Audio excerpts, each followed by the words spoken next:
I literally called the cops on the next door neighbors because their dogs would not shut up all last night, and I'm trying to stay quiet so that they don't hear me and start barking. I cannot even understand how the owners sleep with their dogs barking all night long.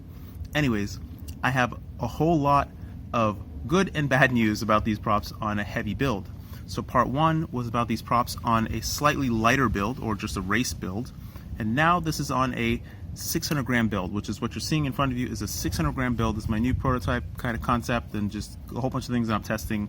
And bad news first, there go the dogs. Bad news first, something that weighs 600 grams still sucks to fly on 5-inch.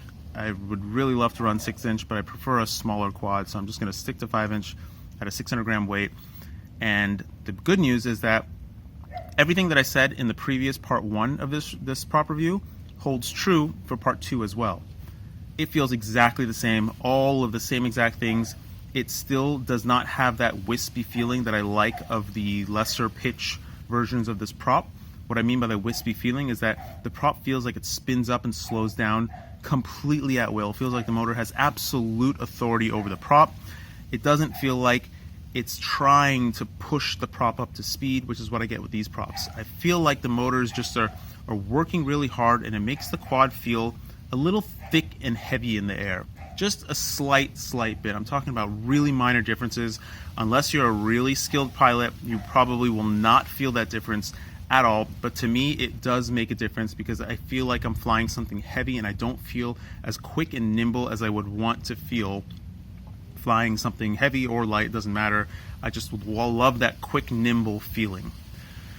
So the other thing that's really incredible about these props is that they are a 4.8 pitch. I mean, they look like a 4.8 pitch, yet even on a 600 gram build, it still only pulls exactly 10% more amps. I've flown this at least like 8 times between the last 2 days, before work and after work.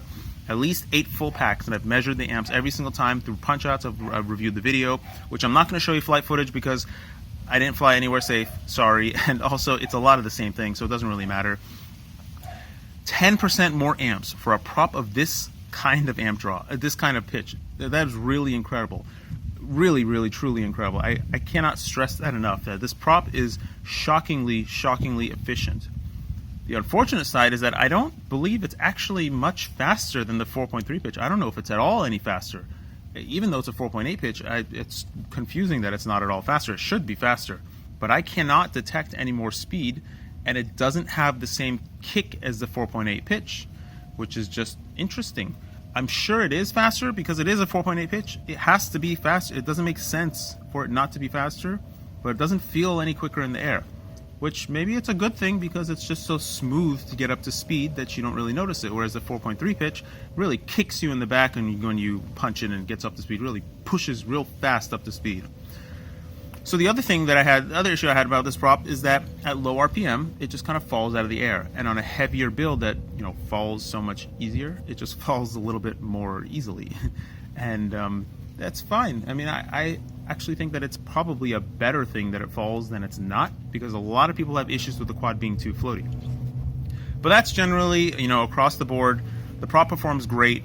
It's not the perfect prop by any means. The durability is high. I think that it still will become probably even the most preferred acrobatic prop for a lot of people, except for people that are really accustomed to the 5x4x3 or the 4.3. They're really going to stick to those props because they just like the way they fly. Like I just like the way the 5x4x3 flies, but it's just a little bit of a slow prop. So what I would really have loved to see is the 5x4.3x3 be made in a slightly thicker plastic so that it wouldn't have the unpredictable throttle issues. And this prop has fixed that completely. I can pull out of a dive. I know exactly how much gas to give it to pull out of a dive. That was the issue I was having with the 4.3 V1S. Why I like the 5x4x3 more is because I felt the throttle was much more predictable. The other thing, unfortunately, HQ has not made the standard 5x4x3 in a polycarbonate plastic, which is why I still prefer the Dahl T5040, which is a polycarbonate version of the 5x4x3. That's just my preference. I'm sure new things will come out in the future, and I'll change my mind in the future as well because things change so fast.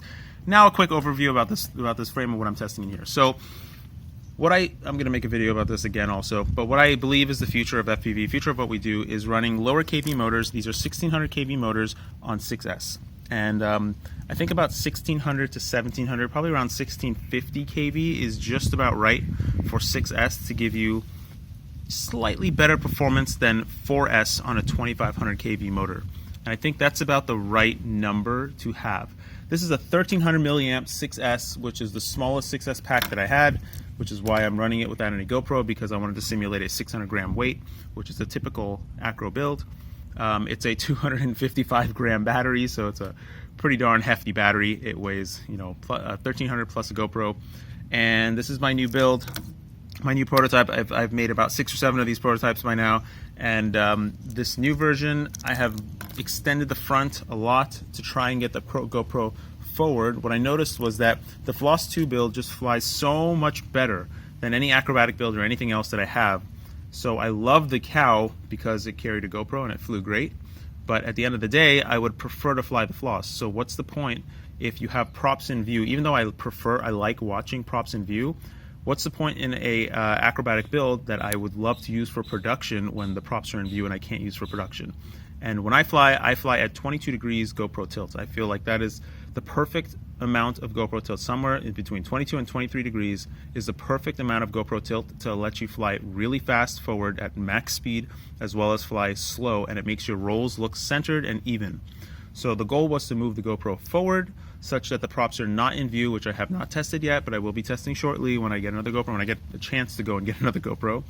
And the front is much longer and the back is completely chopped, as you will see here. So we don't need the back because all of our electronics are much smaller these days. So we don't need like the extended back on the Alien type build.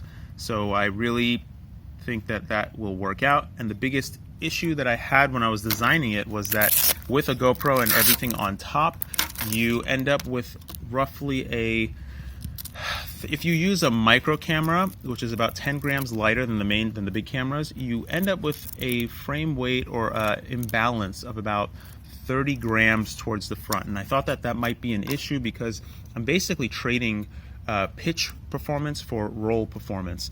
And I thought that would be an issue, but it seems like it's not an issue at all because I can't even feel it, not even a little bit. And on top of that, when you hold it, when it's all loaded up with the GoPro and everything, and you hold it with the battery on top, it seems like it balances just about like that.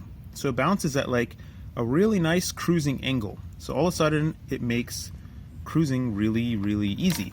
And in addition to that, now I'm just going on and on about the frame. In addition to that, I'm using these Kamikaze ESCs, which are a little update on the Wraith ESCs by Airbot. These ESCs are from Underground FPV. They're the ones designing them. And as I said in a previous video, these guys are really dedicated to making FPV better for everybody. They have made a lot of products that nobody even knows that they've made, that other companies just rebrand and use.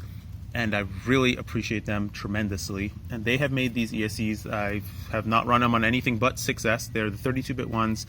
They are very, very similar to the Wraith 32-bit ESCs, but they are actually, I have no idea how they're different at all. But they fly great, and they are some of the most evenly performing ESCs that I have ever used. As you may know, my favorite ESC right now at the moment is the Tattu 30 amp ESC, and it's still my favorite because it weighs like 2.5 grams, whereas these ESCs weigh 4.5 grams. So they just weigh a little bit more, and the Tattu ESCs have the same kind of almost perfect even performance. And what I mean by even performance, which you will only really understand if you're a very experienced pilot, as you pump the gas, you don't get a dipping or a twisting of any sort. It goes up and down, completely flat, completely evenly. So it is very, very nice to fly, and it feels like you're flying a video game rather than flying in the real world. That is what I want. That's what I want my GoPro to look like. I don't want anything less than that. And then the other thing about the frame, I extended the back here, just hanging off over the end. I was worried that this would feel like it was unsturdy and it would break, but I mean, I could put all my arm weight on here and it doesn't even flex, so it's not going to break at all. And it just gives you an extra place to strap your battery on, and that's it. There's a lot more going on in this frame, a lot more that I'm testing, and so far it seems really good. I haven't flown it more than about 10 packs, so I can't really speak for it as much as I would like. If something you may have noticed is that the arms are completely separated from the stack. There are totally separate screws for the arms, and you could swap an arm just by unscrewing 2 screws. And I mean, I would wish, well, I literally built this in an hour, so sorry for the absolute mess. The whole thing from scratch, I built it in an hour, and the ESCs didn't even have wires on them, so I just literally threw it together. I had 1 hour before going to bed, and I threw it together and built it. So it just looks like a mess, but yeah, it's pretty good. This is my current acrobatic concept. I have thought of so many more concepts that I just keep killing in my own head when I think about them and try to do experiments in my head on them. Yep, that's it. I guess I'll make another video on it later on when I have more information about the frame. But for now, I guess I turned this video into a 2Z video. Don't forget to floss.